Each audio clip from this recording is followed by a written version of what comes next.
Hey guys, in this video I'm going to show you how to backup WhatsApp videos. So let's get started. Open WhatsApp, tap on settings at the bottom right. Proceed to chat, then select chat backup. Here you will see all your total size without video and data when last backup. Alright, now we should enable include videos. Swipe the slider to the right side.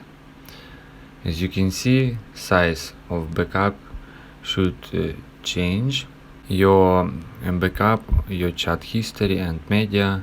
If you lose your device or switch to a new, your chat and history is safe. You can restore your chat history and media when you reinstall WhatsApp. So, and last, what we need to do, just tap on backup now. If you guys have any questions, let us know at the comment below. If not, don't forget to like and don't forget to subscribe.